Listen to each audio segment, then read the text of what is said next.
another time. Yeah. Okay, I'll start. Okay.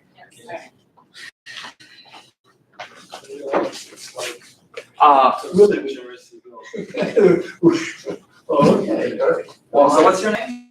Charles Last name? Novitsky. Oh, what's your rating? My rating is 21.36, but I haven't. So I think I'm probably weaker. Okay, so everyone here is actually 9th. Okay, that's only 3 people. Okay, so maybe I should actually go right away to reasonably advanced examples then, since there's no one lower rated. A bit closer. Yeah. It's almost ready. Yeah, You can start. I'll skip the relatively easy ones then, because we don't have time for them and no beginners here. So My relatives, my ancestry is from Poland. Well, half of it is from Poland. No chess players there that I'm aware of. Yeah. all right. Okay, let's start with this one that's relatively easy. Black to play. What should black do and why? And this will be just like a little introduction on our theme tonight that we're going to discuss.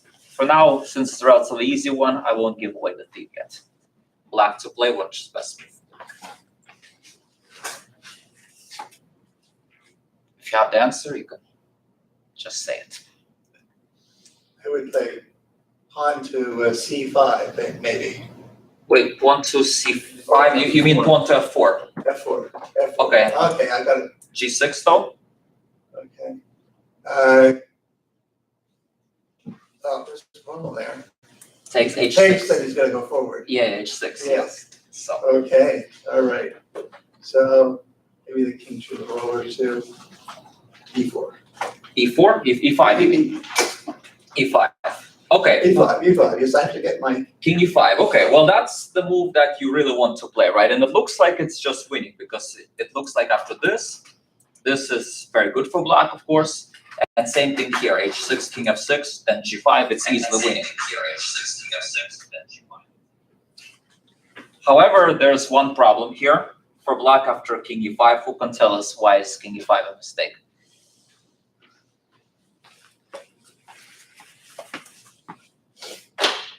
You see it? H6. H6, yes. H6 first. And now in G6, and there's actually no defense simply, right? So this example shows us that we have to consider not only what we want, not only our own ideas, but also very seriously our opponent's ideas. Today's lecture will be on the theme of prophylaxis, and this is kind of like a basic introduction. And it goes to show that even in endgames, in the simplest possible endgames, you have to still not play hope chess and still really very carefully look at opponent's ideas. So the way to draw, therefore, is to play here. We play f4, and then this is pretty straightforward draw from here on. I go g5, king g6, and so on and so on. So that's a relatively basic example, which could occur in an endgame. So let's see what other. Okay, so here's a tactical exercise for you guys. A little bit of calculation, but you know, with a little bit of a. Well, I'm not going to give it away. So, what do you think is the best way for white to proceed here?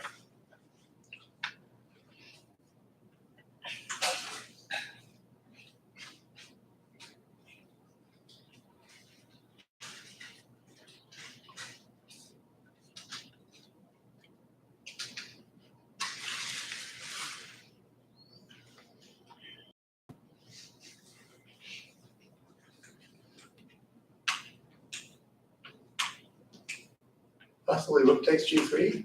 Well, white's move. White's White's move. ways to do it, so. Rook takes g3 is maybe an idea for black in some Right. cases, but.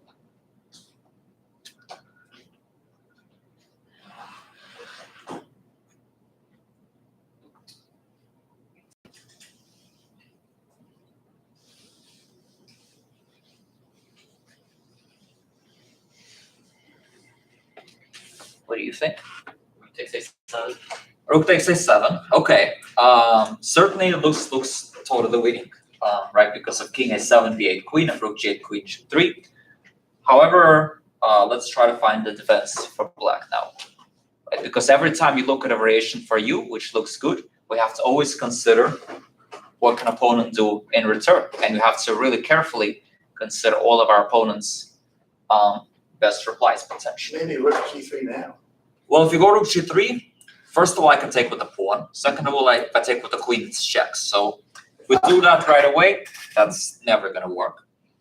But again, the idea is there and there, but maybe we have to prepare it a little bit. We have to find a move before that, which find an only move that gives us a chance to continue the game.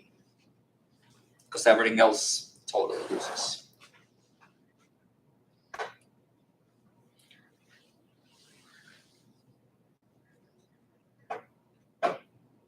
So the move is rook b6. We have to play rook b6, put pressure on the queen, and now we have white has two options.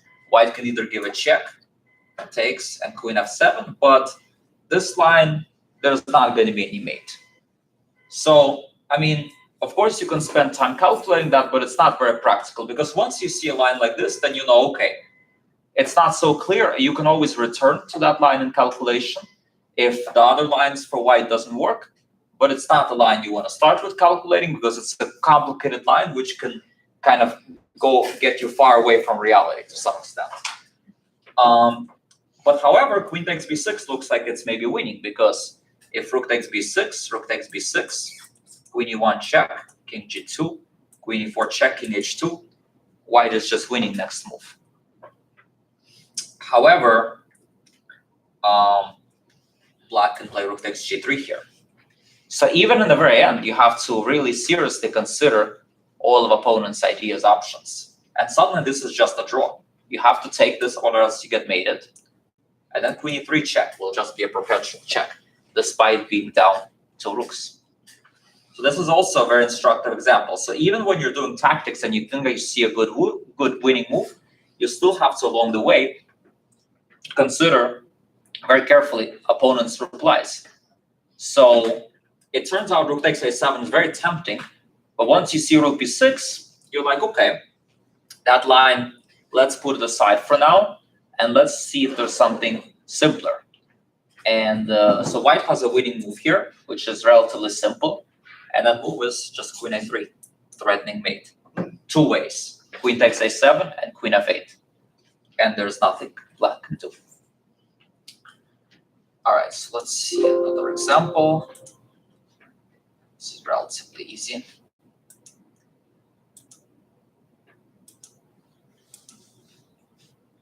All right, so here's a game between, as we can see now, even very top players can make a mistake when it comes to missing opponents' ideas. So here's a game between Wesley So and Sergei Karyakin back in 2017. And we're gonna start off with this position right here, and we're gonna get rid of all the arrows here, because to not make it too confusing.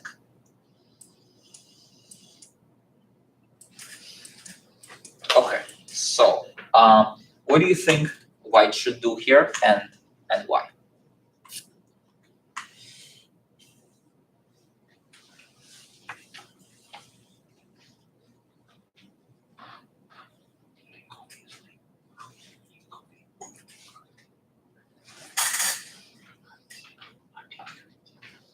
There's a stubborn check on the diagonal, so maybe e6. E6, okay. So let's say knight f6.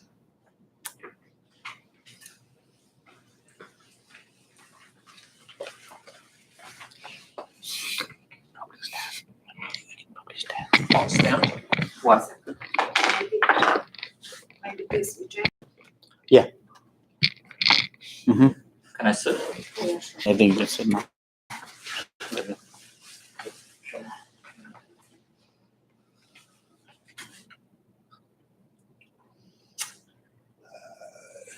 It looks like the pawn can't take for example, because it's pinned against. Yeah, and even if it could, I mean, you'll just take an f7. It's nothing so special. Right, exactly. The point is, black got what he wanted out of the position. So whenever you see a position, before starting to calculate something concretely, you want to try to always understand how the position breathes. What's the spirit of the position? Like, think about the general things in the position. So for that, you need to try to think about, all the pluses and minuses in your position and all of the pluses and minuses in your opponent's position. So in this position, you're down in exchange, but you have a pawn for it. And also, you have huge space advantage. So you have a huge space advantage, and black's pieces are restricted. Now, since black's pieces are restricted, he wants to somehow get them in the game. Now, how does he potentially want to get their pieces in the game? Well, the knight on d7 feels very unhappy, very restricted. So if it was black's move here, what do you think black would want to play here? Knight to f8. Well, knight f8 you can do, but then where's it going to go from f8? Doesn't help that much, right? So what else can black try to do here?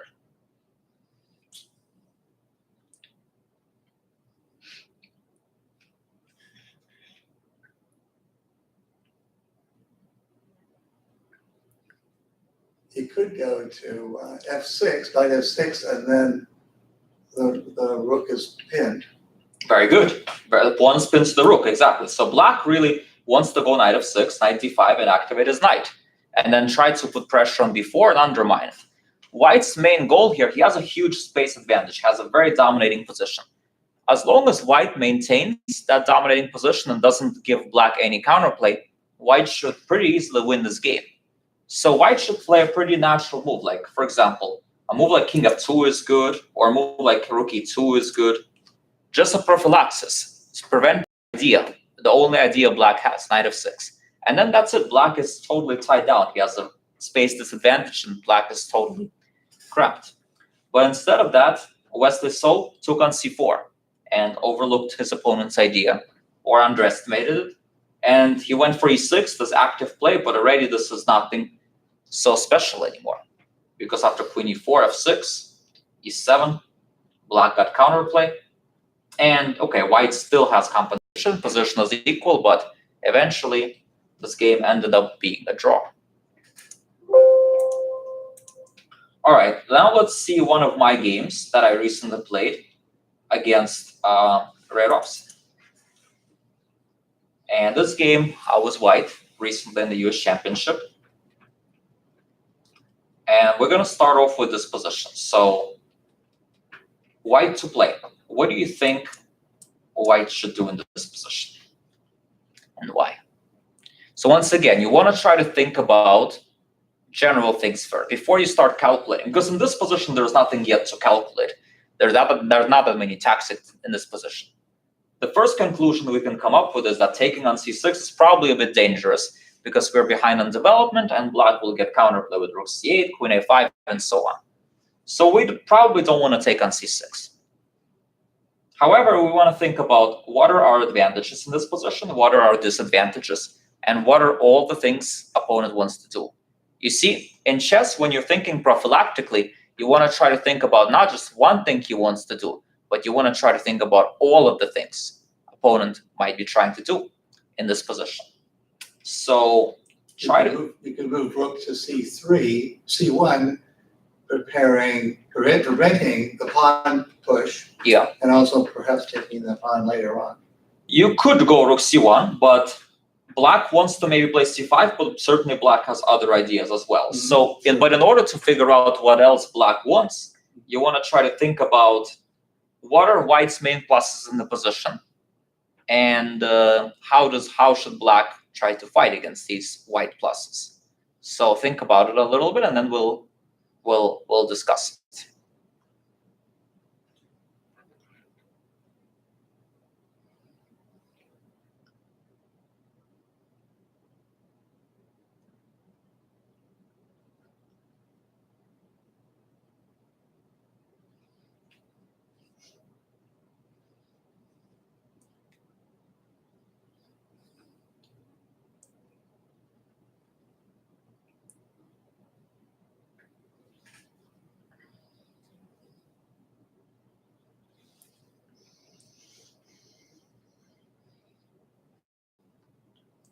All right, what do you think?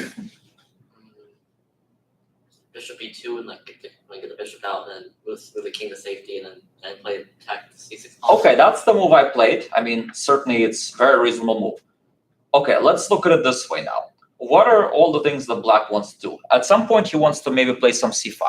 What else does he potentially want to do in this position? Like in this?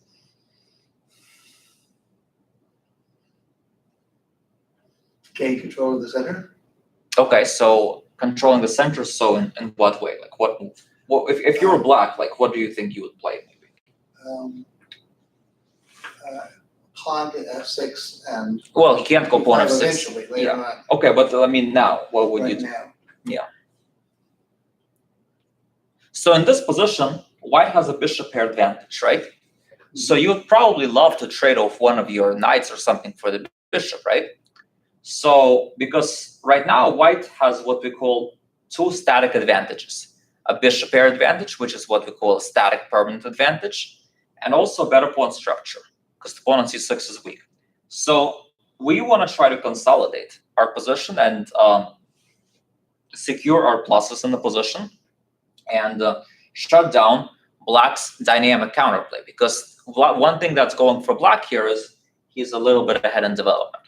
So black might be thinking about knight e4, followed by either c5, or maybe even queen h4 somewhere, or f6, or also knight e4 followed by g5, trying to get rid of the bishop. So for example, after bishop e2, my opponent played knight e4 followed by g5. And he traded off one of my bishops, and he got a pretty reasonable position. However, if we play f3, let's say trying to stop knight e4, that stops one idea that black has, but not all of the ideas that black has, because black has another move that is pretty strong here. So Knight to h5. knight h5, very good. So it turns out that black has two main ideas to try to fight with our two bishops, right? So that means that we need to try to find a move which sort of prevents both of them. I mean, we cannot physically prevent these moves, but we have to try to find a way to make these moves less effective. You see, Bishop g5. okay, well, we can go bishop g5, but the problem is we do stop the moves, knight e4, knight h5, but we don't stop the actual idea, because you can still play h6, g5. Right. So he'll still trade off the bishops. Right. So that's why we want to try to do it in another way.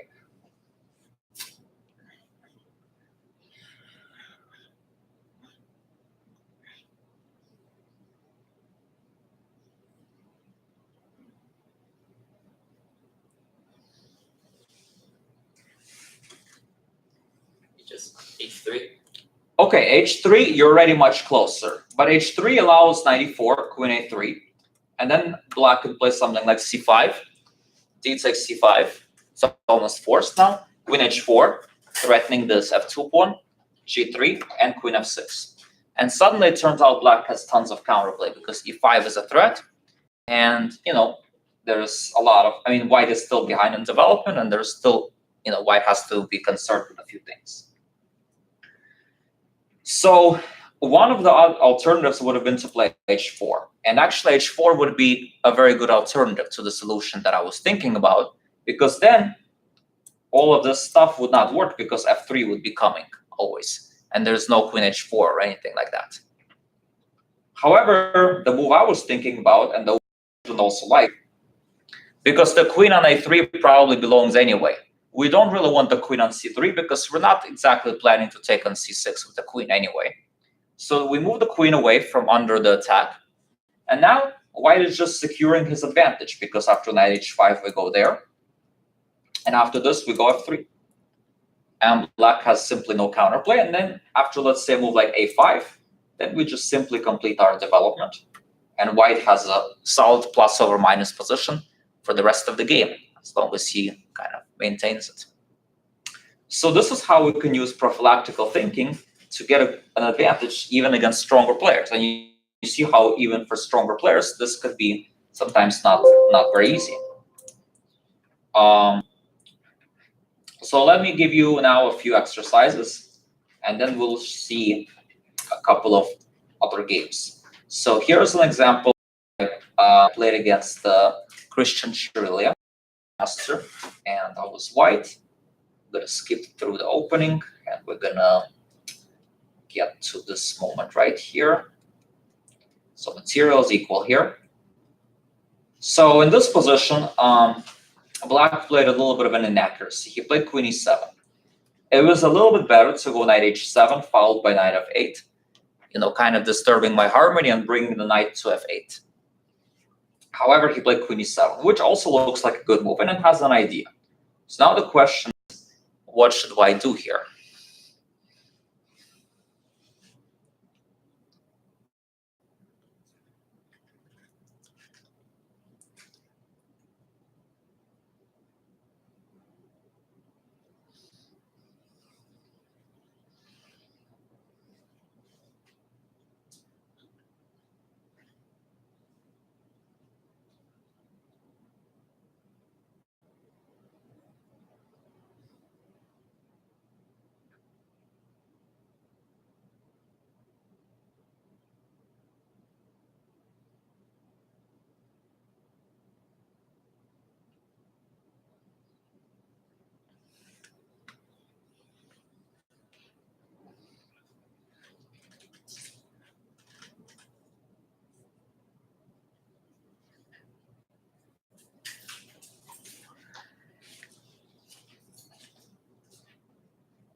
So first we want to think about, what are all the Black's ideas, and think about what his main idea is, and we're going to try to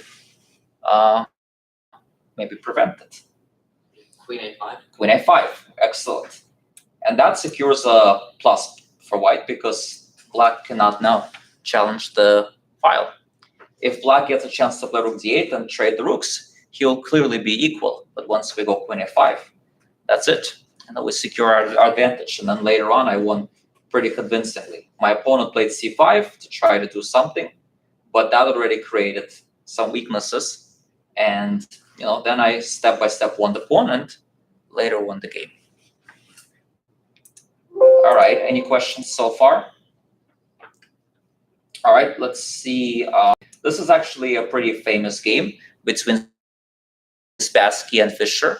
This was actually third game in their World Championship match. And this was a very significant game because Fischer, as you probably might know, lost the first two games. Well, one game he forfeited. And now this game, he probably, if he loses this game with Black, the match might almost be over. Starting at 0-3, he might not come back. But, he decided to play this game, and he had a little bit of a shaky position. But Spassky did not play the best way at a critical moment. And we'll see the critical moment right now. In a history-changing moment right here. So the question is, what do you think in this position white should do and why?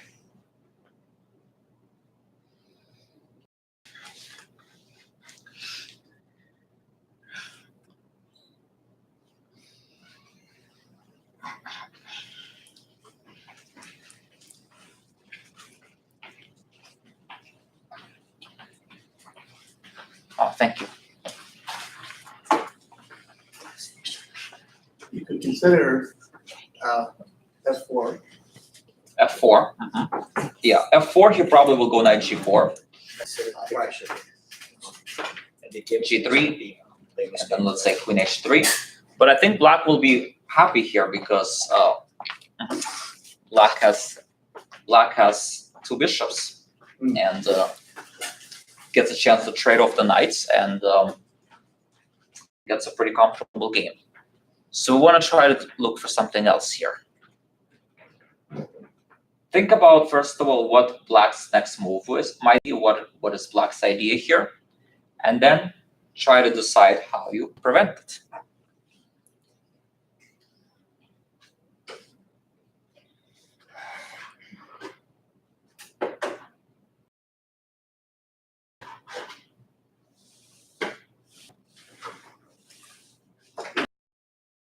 Why is it good to try to prevent the knight exchange here?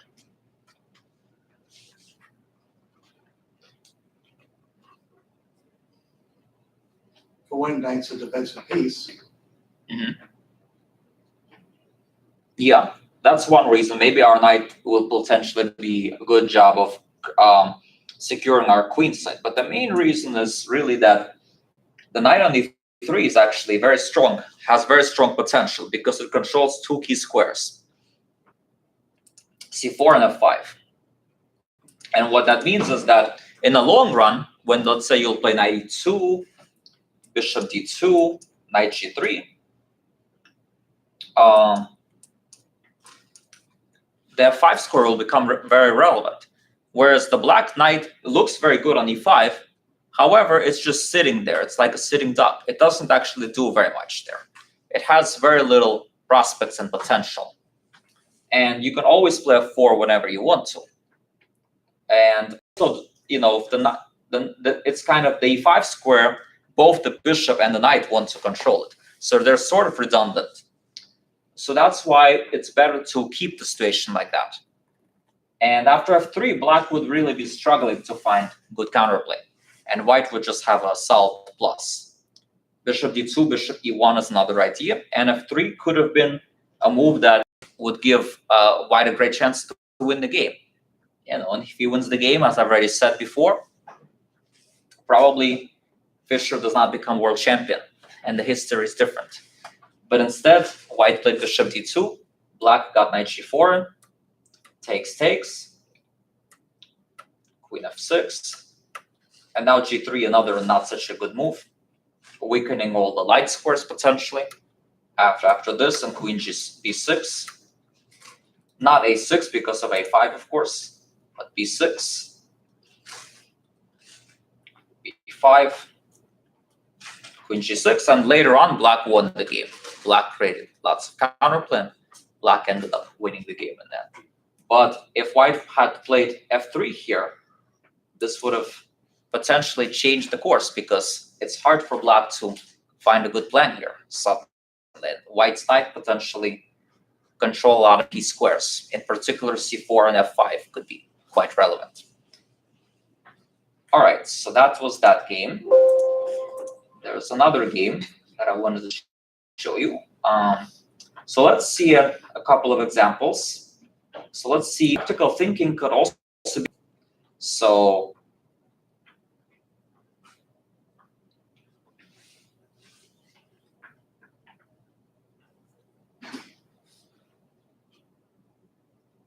okay, so white just played the move a4 here. So what do you think black should do here to defend against the attack?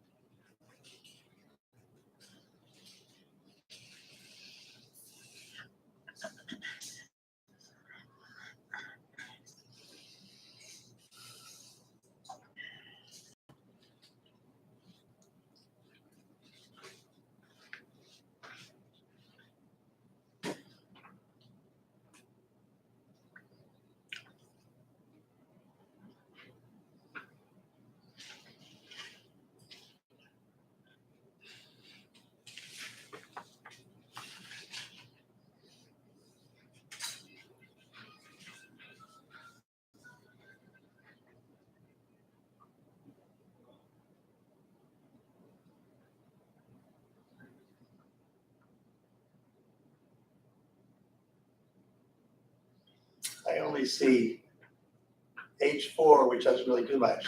Right, yeah, h4 is too slow. a5 is coming very quickly.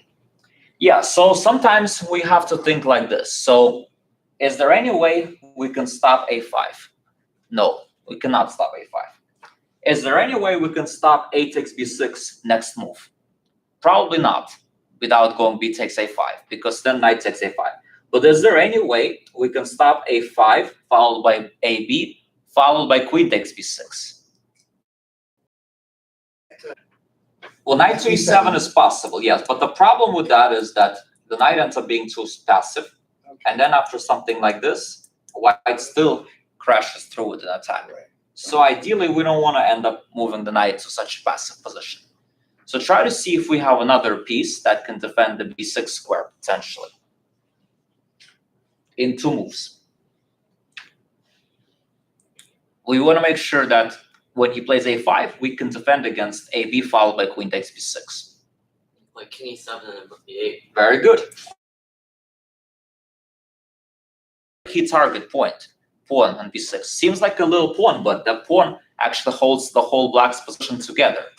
It restricts the knight on b3, and white cannot really do very much. And later on, actually, black won, because he's up a pawn, and white does not have very much of an attack. White ended up going for a desperate sack here, but didn't work, because white's pawn is also. And here white just resigned.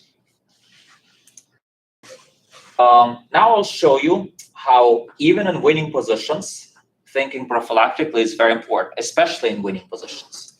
So this is a game that I was practicing against the computer with piece odds and blitz.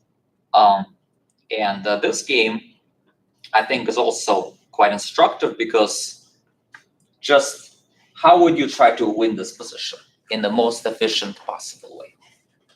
Because the way I played was not ideal, and I managed to even lose this game despite my huge advantage. So how would you try to play here, where you would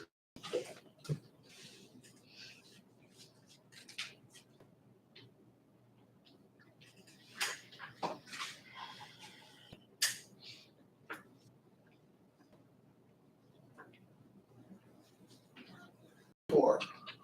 I'm sorry.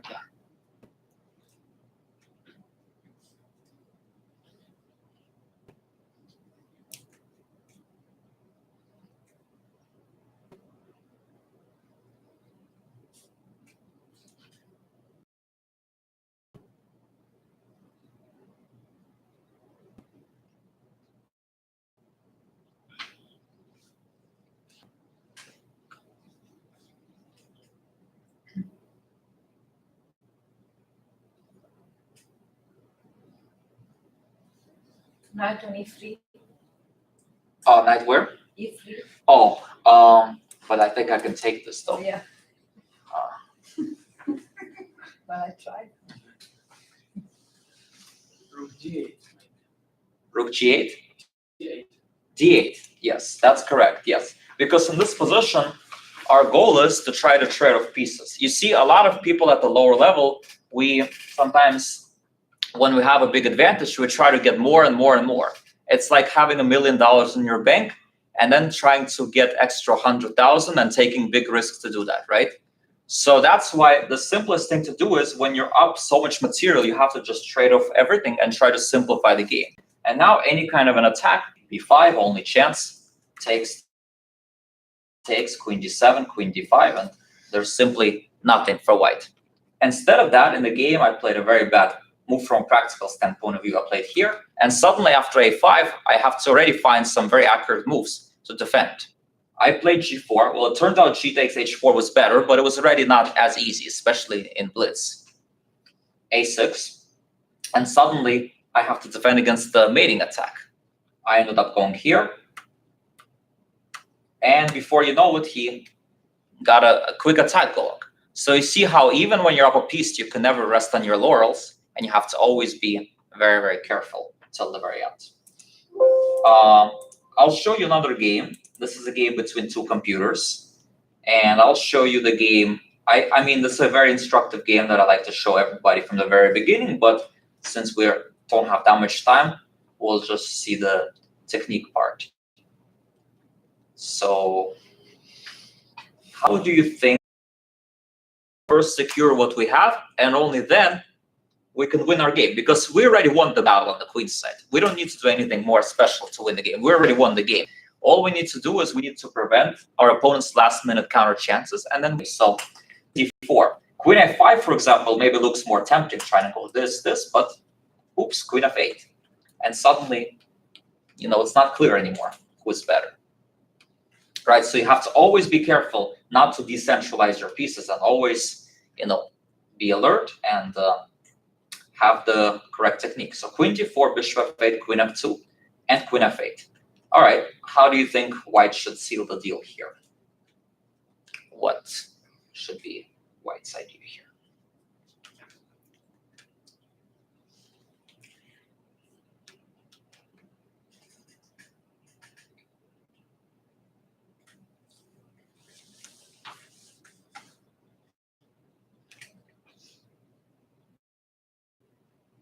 C6 is a possibility.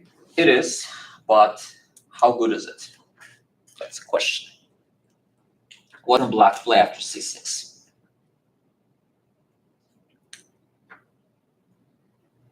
Suddenly black has a move, queen b4, with two ideas.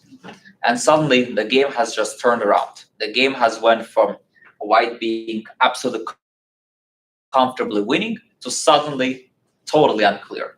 Who knows what's happening here? So that's why the computer very elegantly, once again, the game is won. Black cannot do anything, right? So there's no calmly, and king g2.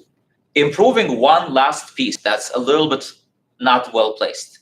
Getting away from any kind of checks, getting away from any skewers, getting away from any possible tactics. And once you completely consolidate and shut down all of black's play that black might have, only then he, of course, wins the game with c6.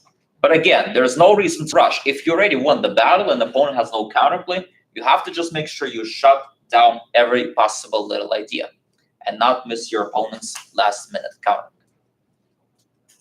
And here, white won very routinely from here. And eventually, black resigned here.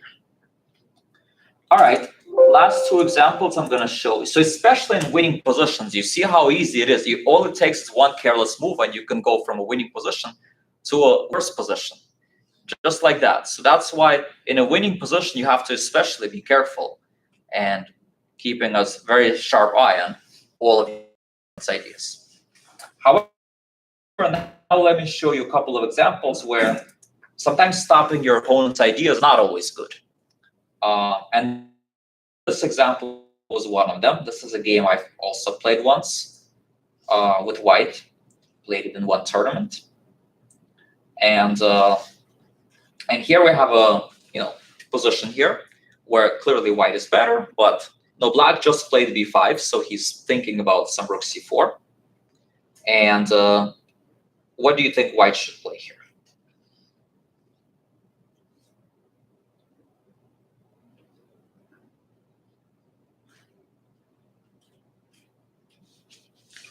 Maybe bishop e2. That's the move I played. So let's first see the game, and then let's see how I could have improved. So I also was thinking, let's stop rook c4 and so on. But there is one drawback of that. So I stopped the opponent's idea. But the big drawback is I made my piece worse along the way. My bishop on f3 was an excellent piece. It was putting pressure on the isolated pawn. It was impacting the game and so on and so forth. On e2, whereas it's clearly, much worsely placed. So we stopped opponent's idea, but was it worth, was this idea worth it to make your piece worse because of that, right? So sometimes the cure is actually worse than the disease. So just because your opponent has an idea, it doesn't mean you have to try to stop it at all costs and try to think we're geniuses, thinking prophylactically. Because sometimes, we could make our position worse by thinking about our opponent's ideas too much. And usually the general indication is if your move makes your position more passively, especially makes your pieces more passive, then very often that means it might not be a good prophylaxis, not good way of, let's say, preventing opponent's idea. Because a lot of people think of prophylaxis as, let's say, passive play. But as you've seen in a couple of examples, almost none of the examples I've shown you, the prophylactic thinking about opponent's idea was passive. In fact, in many cases, it was very active, aggressive moves. It's just thinking about opponent's ideas in general, keeping an eye on them. But that doesn't mean playing passively, playing defensively. Sometimes you have to because the threat is way, way, way too strong. But a threat like rook c4, maybe we can deal with it in a better way. So let's first... Yeah, well, we'll get to that. So I played bishop e2, bishop f5, rook d1, h6, h3, bishop c2, rook d2, bishop f5, rook takes. I played here. And, eventually we ended up making a draw because I ended up getting nothing out of the position. But let's see what I could have done better. So instead of bishop e2, I could have played b3. b3 would have been actually better than bishop e2, lesser of the evil. At least I wouldn't make my piece worse. but still he plays queen a3, queen d2, knight e4, takes. And yes, I'm still better here. By the way, keep in mind there's some back ranks, so the queen is not hanging. Takes, queen g7. So I could still be better in lines like this because knight e4 doesn't work and white's position is pretty good still because his pieces are all good. So b3 would have been better than bishop e2. But the best move here would have been rook fd1 because the point is we're not stopping rook c4, but we're stopping rook c4 followed by d takes c4. Because ultimately, d takes c4 is the one that bothers us because then he gets rid of the IQP, he captures towards the majority. If he has to take with the b pawn, white is actually doing very, very well. And in fact, white has a strong move g3, protecting this knight again and preparing e4. And actually, black has no way to defend the pawn. Black is going to go down a pawn, and white is totally comfortable. So rook fd1 would have been a good, useful move, which along the way prevents what opponent really wants to do, right? We're preventing the idea. The move itself, rook c4, he can still play, but it's not going to become nearly as effective. And one more game I'll show you before we wrap it up for today is a game that I played against another master with white. And again, it's an example where I overreacted to my opponent's idea. So here I thought my opponent wants to play h5, g5 at some point, and so on and so forth. But I decided to play g4. But g4 is in fact a very bad move. Why? Because even though I stuck this idea, in the long run, I still could get attacked when he gets the queen eventually to h4. The knight gets to g5. And but most important problem with this is now my bishop on f3, I made it pretty much a big pawn. Now it almost does not impact the game in any sort of way. Whereas at least here, my bishop on f3 was very useful because it actually had a role. It stopped my opponent's attack. For example, if I play a move like rook b1, he plays h5, let's say. I play a3, he goes a4. I could actually just take this. And in this kind of position, I'm not worse. In fact, I'm better because the bishop on g7 is not so good, and it's going to take him a while for him to really get his attack going. Instead of that, I played g4, knight fd7, king g2, there. And now I played some other weird moves. And in this position, I think it was... if he just goes knight g5 before knight d7, despite the fact that I have c5, well, c5 doesn't work because he just takes twice. But, rook d3, in this position, it looks like I'm getting progress. But in fact, white's attack has stalling on the queen side. There's no breakthrough. And in the meantime, he just wants to go rook f7, rook h7, h5, and, step by step, crash through, and all his pieces are good, and my pieces are basically completely relevant. So sometimes it's very important to not overreact to our opponent's ideas, because and usually the general rule of thumb is don't make your pieces worse to try to stop your opponent's ideas, unless you absolutely have to, right? Try to look for other ways to prevent your opponent's ideas, or at least if you don't prevent it, try to prepare for it. Try to, know that he has this idea, and then try to have something, in mind. Sometimes it's okay to just allow them to execute it. Prophylaxis is ultimately just information. It's just basically knowing what they want. And once we have this information, then we decide what we do with it. Do we stop it completely, physically? Do we just try to make it less effective? Do we prepare for it? Or do we completely ignore it? Because sometimes the opponent has an idea, but it's a bad idea. Right, so we have to but the key thing is, and what's in common in all of them is, we have to always think about what opponent wants, all the things he wants. We have to have it in our head, and how we react to it, it's already our choice. I hope you guys enjoyed this lecture about prophylaxis, and I wish you all best of luck, and see you hopefully soon. Thank you very much. No problem.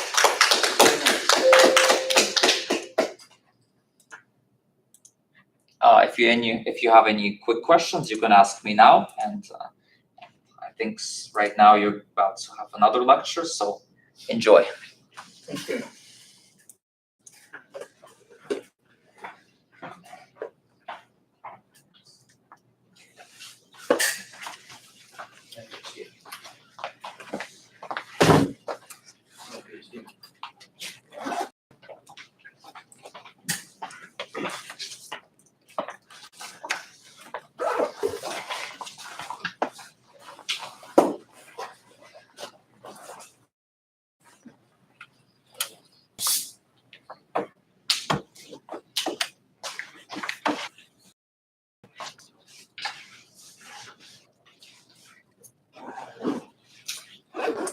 What should the Probably. Wait 1 second, I need to figure out which one's mine here. Oh, okay.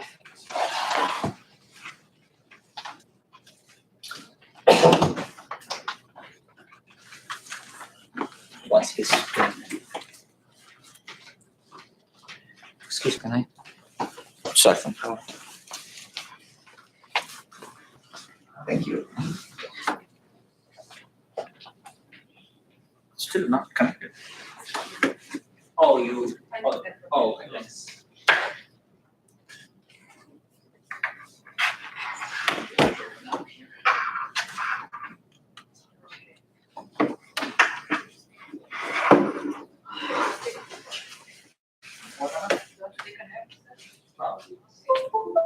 Oh, here it is. okay, it works.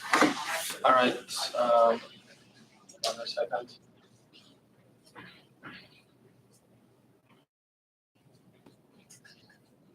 On the roster. Yeah.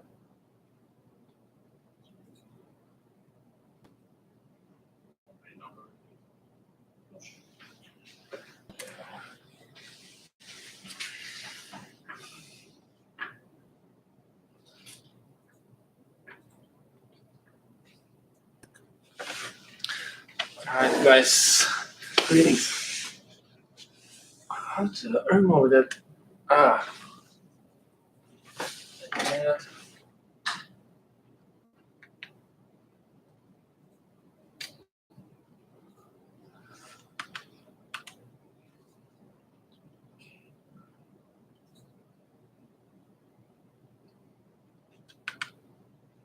Do you know how this I don't works? know, I don't know the system here, sorry. Where's our boss? Huh. How to work? Sorry? Vijay. Yeah. How to remove that announcement? Just press the menu button. I think it'll go away if you press the menu button.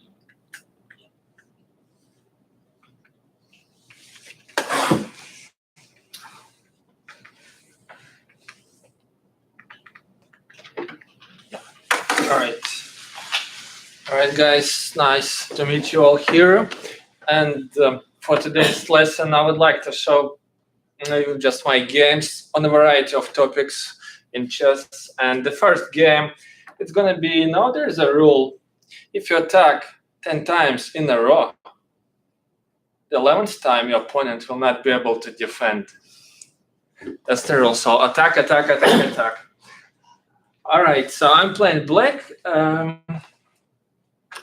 What's the name of this opening? French defense, knight d2.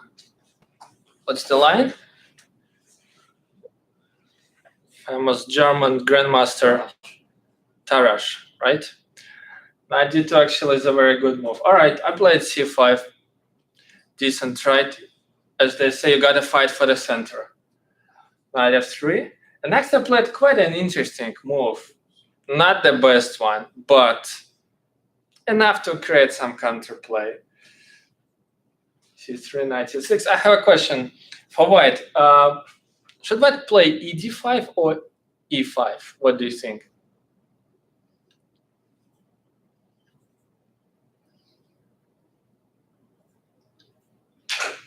Should black play ED5? No, for white's move right now. Would you prefer E5 or ED5? Just basic opening strategy.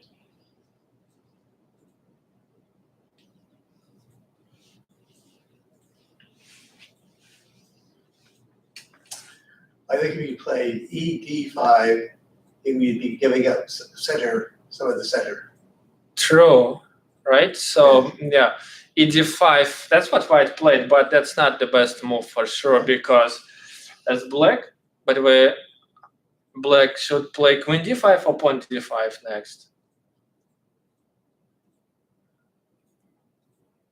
On d5. Pawn d5, right? Why queen d5 is bad? Bishop c4. Because bishop c4 and black loses time, right? So that's right, pawn d5, and you see after that mistake, black has relatively easy development. Take, all right, we have no choice, right? Take knight b3, we basically have no choice. What's your move, guys? Bishop G3. b6, right? It is b6. It is b6. Bishop b2. All right, I have a question. Knight e7 or knight f6? Which one should we prefer?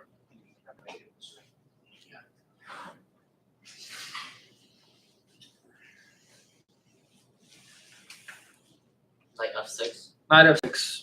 Why? Proactive. Yeah, true. It's always f6, c6, c3, and f3 are the best positions for the knights, right? That's why, of course, knight f6. I have a question. If white goes bishop g5, is it smart? Was it a smart move? Bishop takes F7, f2, F2. right? King takes, And then knight knight. to G5, G4. Are you sure g4? No, well, you could take it, yes, you take it the other way so that you have two pieces attacking the bishop. So knight e4, right? Knight E4, right? Knight e4, black wins a pawn. That's right. So yeah, all the pins, they're kind of double-edged. That pin is not just unpleasant for black, also it can be unpleasant for white. Anyway, my opponent castled, I castle, bishop g5. All right, what do we do next? Still have to finish the development, right?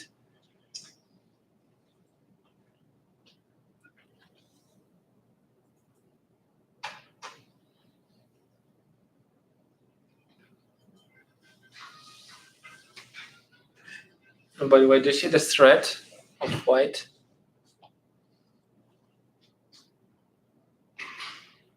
Bishop e6. Yes, I played bishop e6, right? Because the threat was he takes the knight and then takes my pawn, right? So I gotta play that move. Mhm. He plays knight d4. All right, and after this point, I thought, enough is enough. I'm gonna just attack every single move next. You will see how it happened. So what do we do next? What do you think?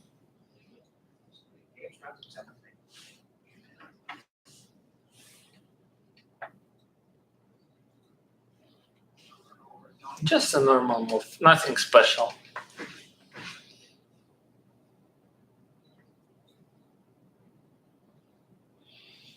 H6. That's right, h6. So my opponent, he didn't want to give up the bishop, right? He went back to h4. Honestly, that was still my home preparation, actually, in that game. I knew what to do next, but you try to guess. G5. G5, that's right. Just getting more space, right? The king is kind of vulnerable. That's what they teach in kindergarten, right? Don't push g-pawn, but sometimes you can, sometimes.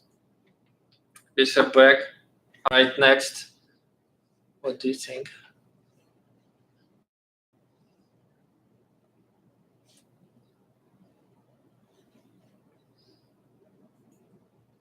95, e4, right? D4. Yeah, That's right. that is an active move, right? Knight e4. Take, all right, no choice. We take bishop e5. Okay, F6. f6, of course, right? f6. The bishop is really awkward, right? Okay, next. Attack 10 times in a row. c5, right? Bishop back. All right, next. Well,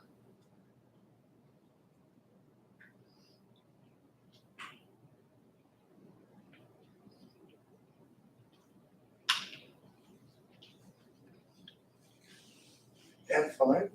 f5, that's right. Is g4 a good move? Pardon? G4 would be a good move. It doesn't look like it does anything. Yeah, it attacks, but it gives up the squares, right? G4, terrible mistake. Of course, f5. And the idea is to play f4.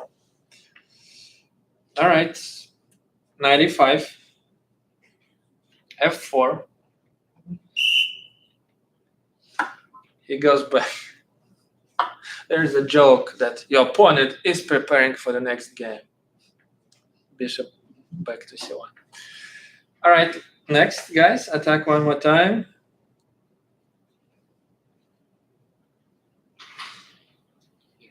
Queen F6. f6 or d6? What would you prefer? This. Let's calculate queen. I played queen d6. He went knight d3, and what do you see after that? Queen d6, knight d3. What?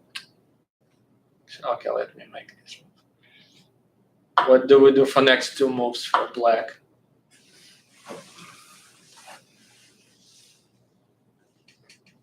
C4. c4, knight goes somewhere, and your next move? Knight f2? I'm sure.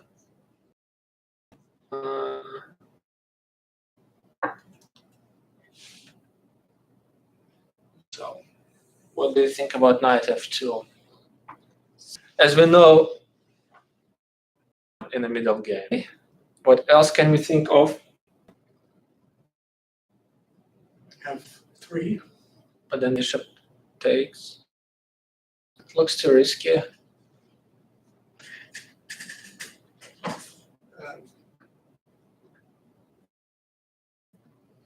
There is knight to G3, True. but it sacrifices a But knight. it sacrifices, and he doesn't even have to take. He can. I don't know. Let's think. What happens after rook e1? Uh, Or maybe nothing happens. I don't know.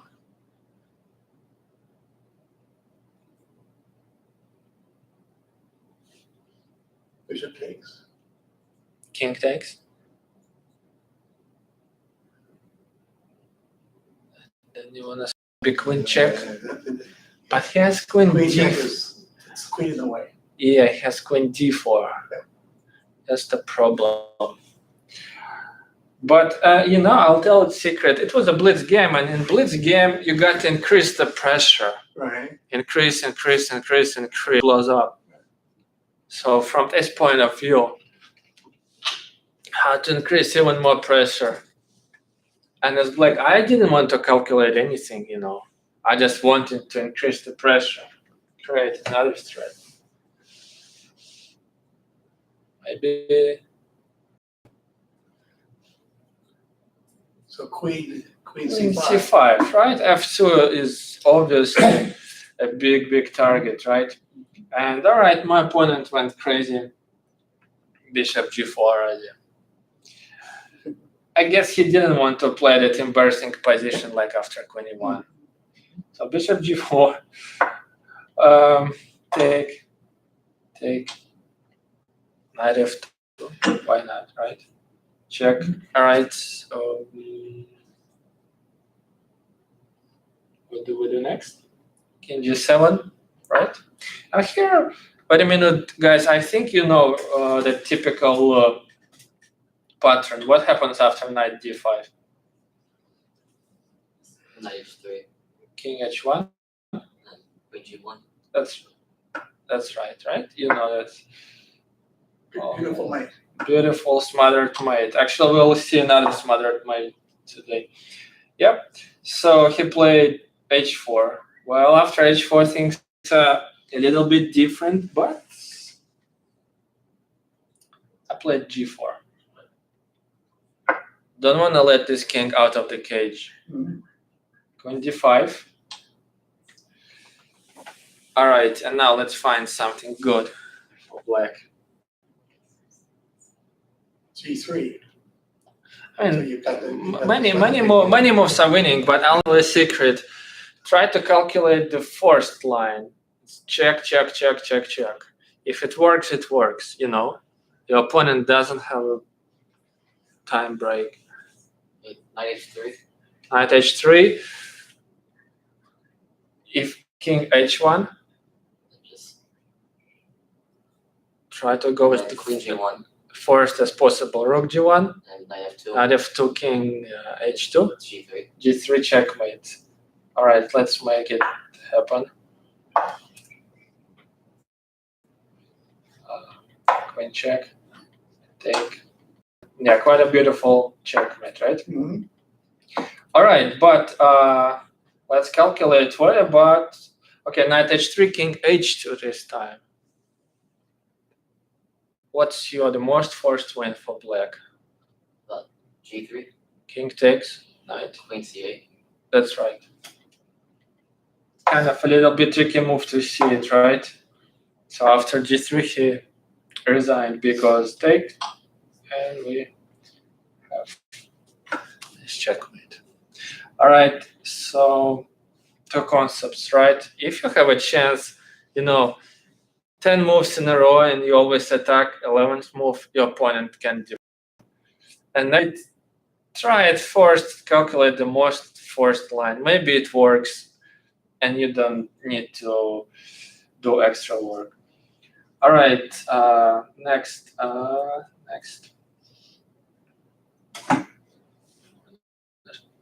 Show you another game. I was playing white, and probably my opponent was Nigel Short from the United Kingdom, most likely. Anyway, let's see how it went. G3, G5, Knight F3. What's the name of this opening? Catalan, right. Takes Bishop G2. Here he played Bishop D7. What do you think about this move? Is it reasonable?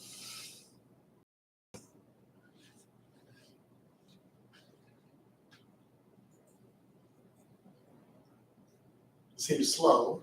Slow, true. You could play knight to Knight, d5. E5. That's right. That's what I played. Okay, can you guess his move? What did he do? Well, you might have played the bishop out. Well, no. I guess maybe he played the bishop out. I don't know. Out to where? To e6. C6, right. Bishop. What if knight goes to C6? Is it smart for black? probably not. No. Like, It's bad. guys, I just ask you what is your assessment on that position? White is better. White is better, a lot better, right? Good center and active pieces, yeah. All right, so he played Bishop C6, of course. So we have to take, right? Once.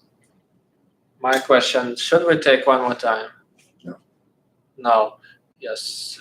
Usually, actually, those triple pawns are quite good for black in the Catalan, so don't take. Should we play e3 or castle? This question. Probably castle. Just castle, right? Right now, there is no need for e3 because then b7 is hanging, right? Mhm. So, what do you think?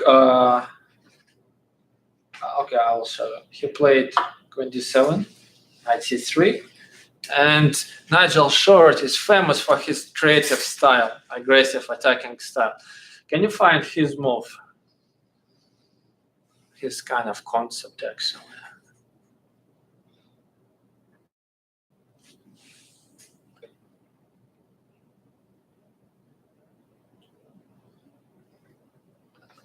After I played knight c3, what did he do? Castles? Castles, right, long side castle.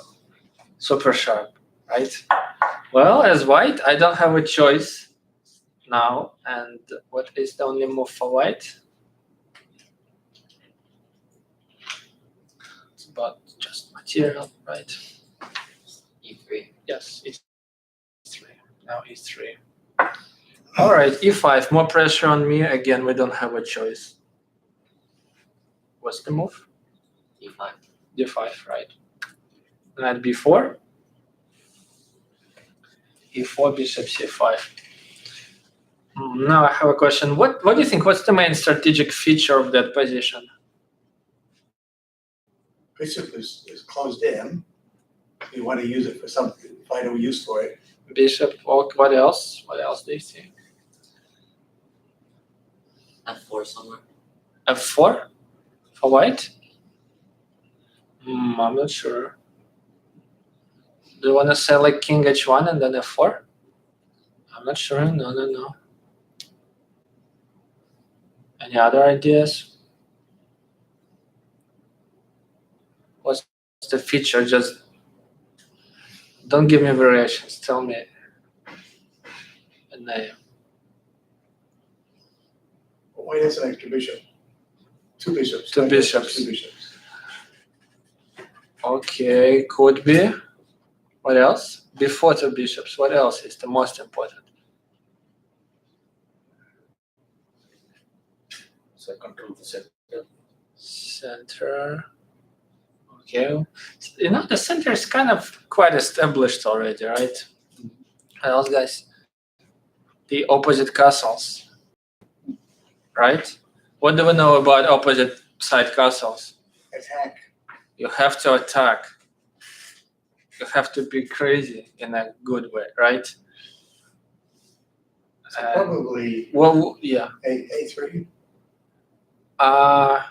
Crazier move. A4. No, A4, no. A4, you give up B4 outpost for the knight now, not A4. I will give you a hint, you know. Have you ever played the Benko Gambit? Benko Gambit. Not really. All I right. think I've seen it. That's white. Long ago. Benko Gambit. Let me show you. C5. D5, and guess what? Black plays B5. Okay. Take. And then A6. Take. So what do you think? What kind of compensation is he trying to find as black? Why did he give up 2 points? Piece play. He wants to have rooks on B8 and A8, right? Open files for the rooks. So going back to the game, I want to open up the files for my rooks. And as I said, we got to be crazy a little bit. So B3 was played. Probably three. B3, right? Yeah, I like it better. I want to open up Bishop D4. All right. No choice, right? Bishop D2. And also, do you see he's not taking my pawn? It's also a concept in chess. You don't want to lose the initiative. You want to show off your strengths. H5 he played. He understands, right? He needs to do the same. He wants to open up my king, right? And it's quite serious. What? H3. H3, that's right. We gotta slow him down a little bit, right? So that people If can- H4, we go G4. That's right. King B8, he didn't know what to do already. King B8 decided to do some prophylaxis. All right, let's take the pawn, right? Knight D3. All right, guys. Next, what do we do next? rook B1. Rook B1, that's right. Open file for the rook, can't be wrong. H6, all right, what is next? Queen B3. But then he has knight c5 with a Templar. You know, there is a concept in chess, you gotta fight his most active pieces, right? So far I see the knight and bishop, they're annoying to me. So knight H4. I played Oh, knight excuse me. e2. Knight e2. Knight E2, okay. So he moved his bishop back.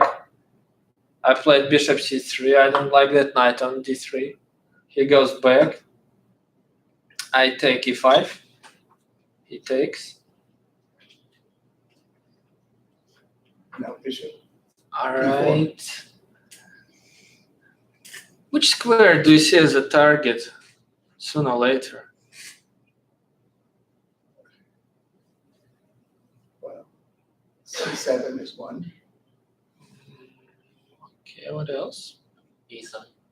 b7, that's right. In all openings where you make a fianchetto, a lot of times your bishop, you know, you gotta find an opportunity for the bishop. It becomes a monster, and you will see what happened in this game. So b7. Rook B7. Oh, it's too much probably. I don't want to start a fight before I bring my knight up to the game, you know. So let's play maybe knight d4, right? It has a small tactic, knight c6. Mhm. But of course my opponent will see that. And he played king a8. All right. I took. He took. Actually, already here I knew what am I gonna do. So guys, tell me your next two moves. Actually, three moves. Maybe now rook takes rook B7. You want to sacrifice your rook. Maybe. Any other ideas? Maybe less risky, but Queen B3. queen is really decent. What else? I bet there are many good plans. D6. What do you mean D6. b6? D6? Pawn d6. Because it's just giving the The bishop bishop, right? access. And as we said, but I mean, the next two moves are really crucial. Yeah. What is next? Bishop. Be aware of the bishop. And I can take the rook. Rook takes B7. Rook takes. Maybe What? not. Maybe not. Maybe It is possible, yeah, that's a good way. Or very similar to it, what else? knight takes. Knight c6, right? You see everything for that bishop, because he's supposed to be the winner for me. Queen a4, right? One more thread. So that pawn is hanging. Rook c8. All right, let's bring more firepower.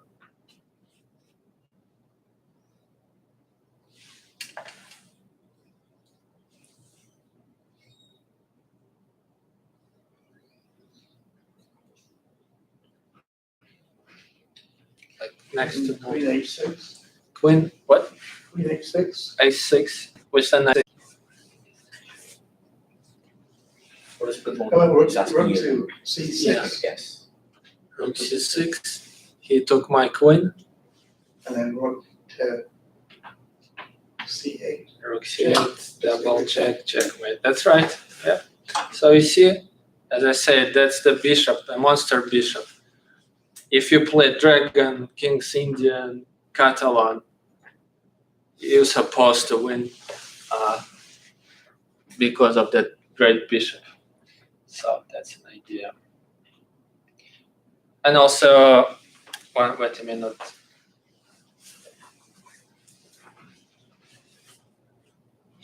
Just want to emphasize this move, b3, right? There is no fear We Yes. open up the files for rooks, and it's gonna be a good attack for white. B3.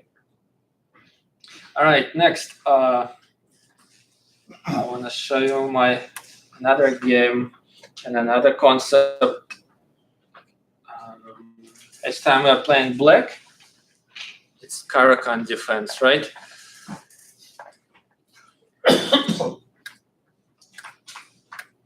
Knight E2. All right, guys, what should you play for black? What is the move?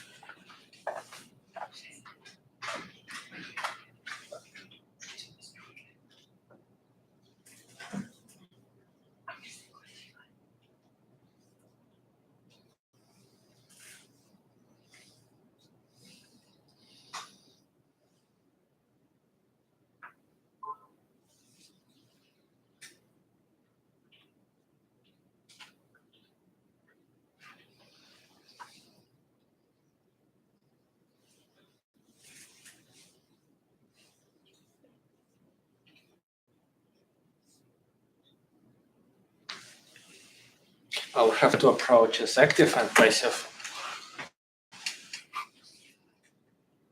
What is a passive approach here?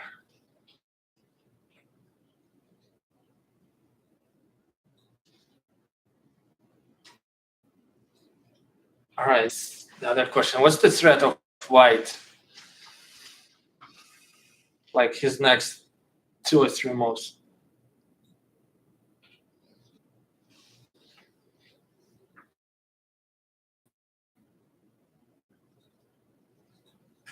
Any idea? And so kingside. White will play knight f4, then h4 and h5, right? Yeah. And after knight f4, even h6 is awkward because he takes the bishop, right? So yeah, and as I said, 2 approaches: passive, which is h6, and active c5. So black has to play c5. And I played it move 5. He played h4. All right, what do we do next? Try to give me 2 candidate moves for black.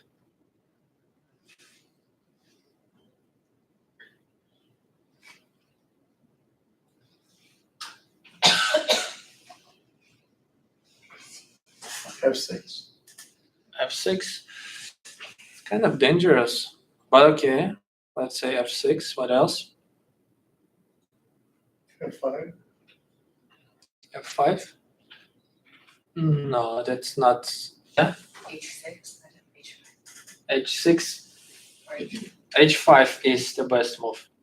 H5. And but what do you do after knight F4? Have to, right? Bishop H7. Take. And black goes, I guess, knight C6. Let's make an assessment. Do you think we have enough of compensation for a pawn? Let's see. Bishop B5. But then take, queen takes, and bishop C2, right? So at least equal. All right, I didn't play that stuff. And I played, what did I play? Played CD4. That is a passive move. Take, H5. All right, and now my opponent played some really inspirational stuff. Can you find what he did? Oh, he thought black is so behind in development. Let's attack like crazy.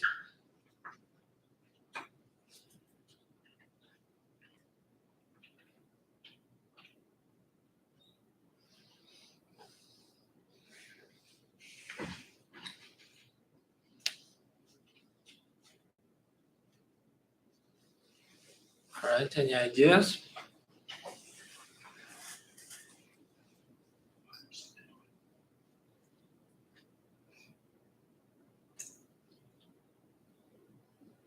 Bishop B5 check.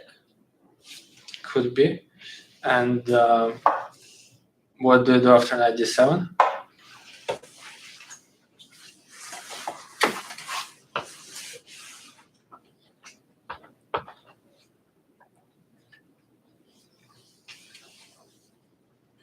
Yeah. Knight takes e5, One takes. e6 maybe, I don't know. E6 is an interesting idea, so try to maybe improve on that. You know, I mean,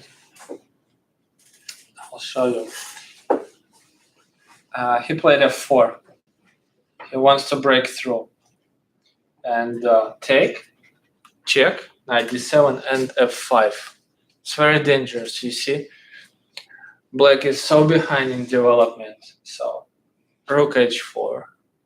That was my only move. All right, and white's turn. Can you give me the best answer for white?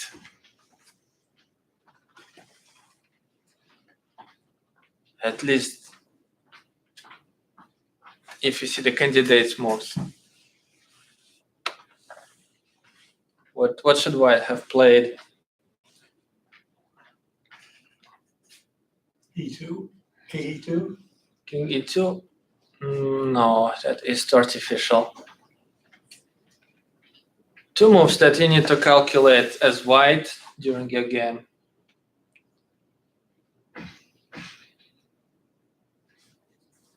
It's not rook h6.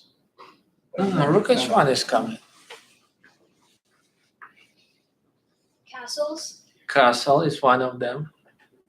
And there is another one. Bishop takes c7. Bishop d7. Then king takes. Probably doesn't work, no. Castle and something related with the castle. What could it be?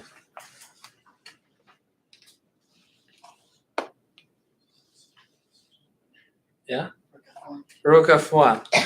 Yeah, or rook f1. And, you know, after I played that game, I came home and I checked computer. Computer says rook f1 is the best move for like a very, very deep reason. But the point is, you know, once you had a game like this, when an opponent gave you a lesson, you know, then a good idea try to play it in your another game, but be white this time. So let me show you. Next time I'm playing white. It is all what we have seen, h4. My opponent makes same mistake. I play f4, exactly the same take, f5, take, and the best move is rook f1. So you see he's somewhere behind in development. Rook h2, okay, that's a cheap trick. What does he want to do?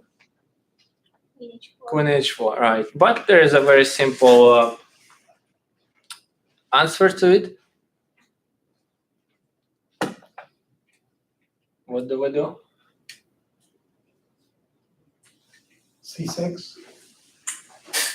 What do you mean c6? Well, no. No, queen h4 is a very deadly threat.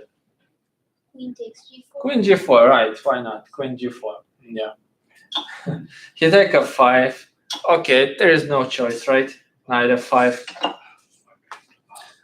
That position is lost for black. He's so behind in development. But guess which move did he play next? Made me very happy. I mean, it's a bad move. Find the worst move.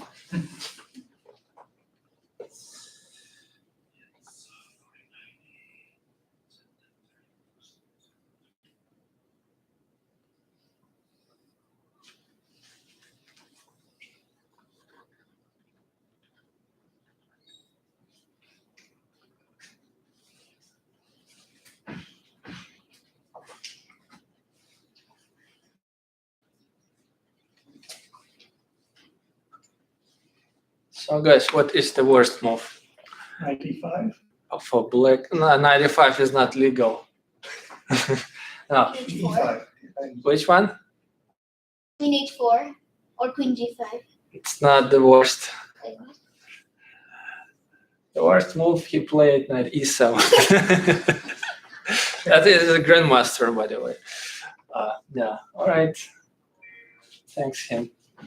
Knight d6 and it's over. All right, then let me show you another very interesting stuff. That was my, I guess, second gem norm. And you will see, so to get a gem norm, you have like really lucky at some point and fight really, really hard.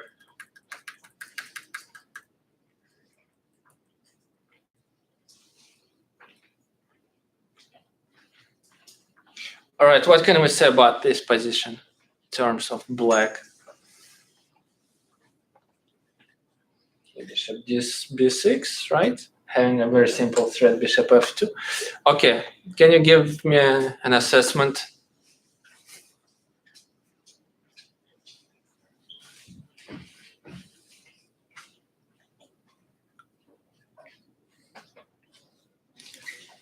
Who is better? Black's king might be safer. But the first thing is material. Material. What about material? Simple question, right? White is ahead 2 points. So basically black is lost. But what could be the only chance? Try to create a chance for the future. For some counterplay.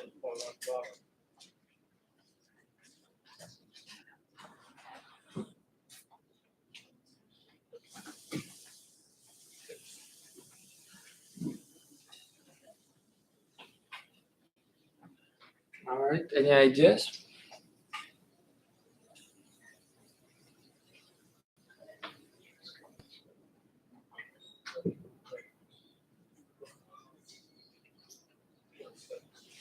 Okay, I'll help you. HG3 or H3? Which move should we prefer? H3. H3, because? There's mating next. Maybe, right? Maybe our queen gets to G2, right? Or back rank. Or back rank. Or maybe we take H2, right? And we promote. Yes, that's true. Okay, we're playing on. Queen F5. It's already not so simple for white. Queen B1 is my threat. He takes. And here I got some inspiration, kind of. I didn't take the bishop. I gave him check. And take.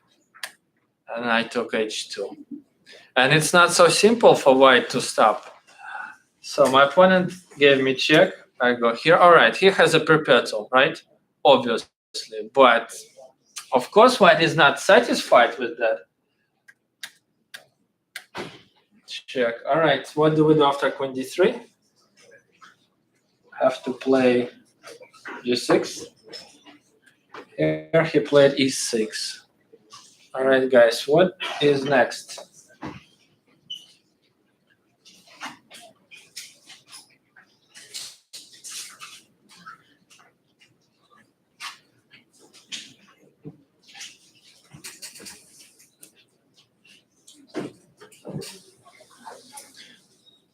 Let's calculate queen g2, king g4, h2.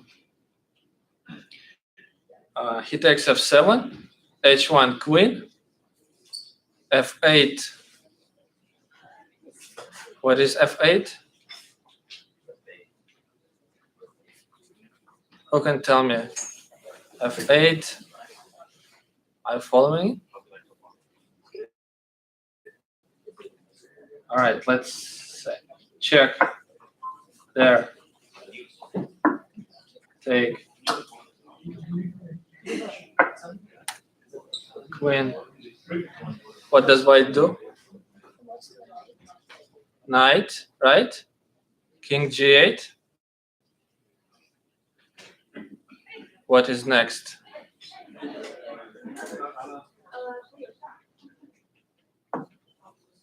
Well, the next is very sad for black, right? Take,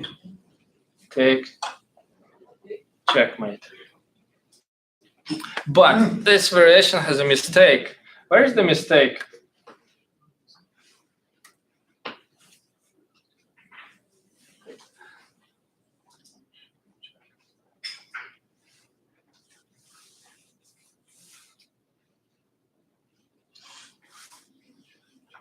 Okay, don't tell. Mistake for white. He takes, promote king g4 and checkmate. That's right. That's what he blundered. Yeah, and yeah. You see, it's just thanks to that pawn on h3, right? That was such a lost position previously, but yeah. All right.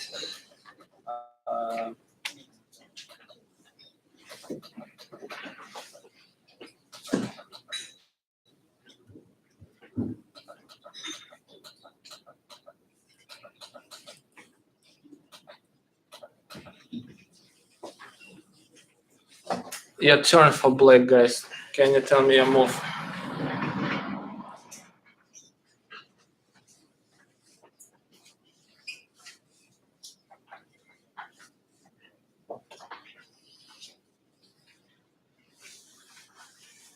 I played, what did I play? Queen f3.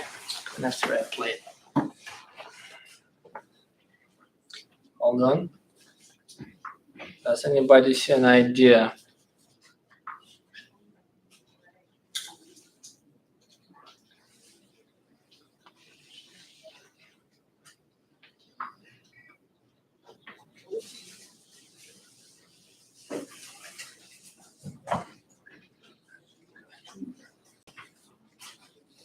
All right, no ideas? F2. Rook f2. King takes. King takes h2. King f1. Bishop e6. That's right. That's what I missed. Rook f2. And black wins. Because he has to take. We take. And it kind of was hard to see, right? But the move is bishop a6. And it is game over. All right. Good. What do I have? I think that's it. So what's all I have? Any questions? Yeah. Have any questions? All right, then I think it's time to get prepared.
My husband is.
Except Google more this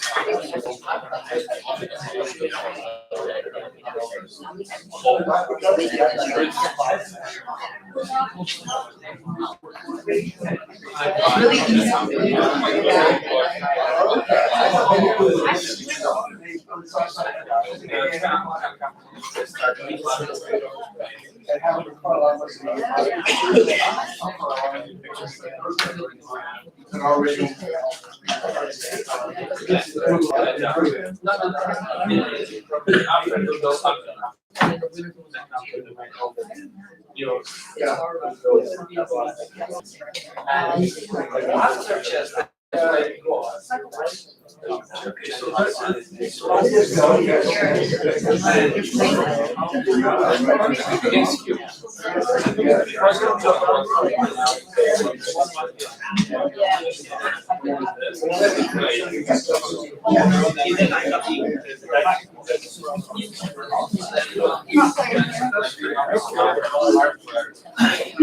Okay, guys, have 7 o'clock, mode 16. 7 o'clock, mode 16. Mode 16. Eric? Oh, yeah. Good. So the whole house good? Yeah. Good to see you again. Okay, I'm set on this guy.